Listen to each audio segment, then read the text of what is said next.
Magandang araw sa inyong lahat. Welcome to my YouTube channel nga pala. At mamimitas nga pala tayo dito ng sili kasi nga may nakita na akong hinog. Kasi sayang lang naman kasi yan kung hindi natin kukuhain kasi mabubulok lang yan. At malalaglag din yan kapag hindi natin nakuha. Kaya sayang talaga kung hindi natin yan makukuha. At marami na nga rin pala dyan bunga. At meron din kami ditong malaki na sili. At meron din kami ditong maliit na sili. Kaso unti pa lang dyan yung bunga. Medyo nautal nga pala ako kasi nga paulit-ulit na rin na mag-voice over. Kasi first time ko nga lang pala mag-edit ng ganito. At meron din nga pala kami ditong dragon fruit. Nabuhal nga pala yan kasi kailangan pala yan ay matibay na puno. Kasi nga gagapang yan. At meron nga pala kami ditong ampalaya. Comment nga pala po kung sino ang nakain ng ampalaya at hindi. At meron na nga pala kami diyang maliliit. At tinagyan na rin yan ng mga plastic. At meron na nga diyang malaki. Pwede na yung ulamin. Masarap kaya yan lagyan ng itlog. At napakadami nga. Sinusukat ko nga pala dyan kung kagaano kalaki. Kaya ginaganon ko yung kamay ko. Nga rin pala diyang saging at gantong sili. Di ko nga alam kung anong tawag dito. Paki-comment na lang naman po. At let's go to AMSR!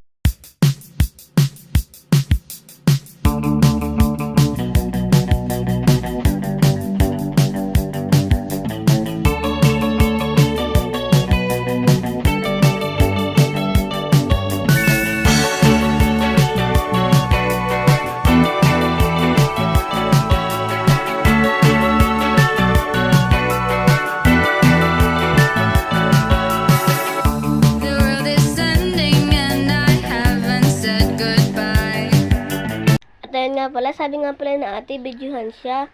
Yun nga pala yung lulutuin natin. Mahipon. Yun nga pala, tinitingnan na nga pala namin. Ito nga pala yung pusa namin. At balik na naman tayo sa pagpitas ng sili. At palaki-subscribe na nga pala ang ating YouTube channel. At kung sino nga pala ang magpapa-shoutout, shoutout ko kayo lahat. Sino na nga pala kasi nakain nga pala tayo. Uy tayo, ako pala, nakain pala ako ng cherry. Meron nga rin pala tayo ditong papaya and meron din tayo ditong saging nga rin at meron din tayo ditong pinyat hanggang nga rin din nga pala sa dulo. Maliliit nga rin pala at meron din ditong manok at talbos ng balinghoy. Huy, talbos ng balinghoy. Eh si talbos ng kamote ba? At yun nga pala, maghiwal nga pala sa ating gusto nga daw pala niya ng tempura. Gusto niya magluto. Gampate, wala nga tayong pangbiling ganyang tempura. Kaya yung gawin. So, yun nga pala po, hugasan ko nga pala tong sili at marami-rami nga rin pala to. Tapos 20 nga pala to, binilang ko. Comment na lang kung ilan nga pala to lahat.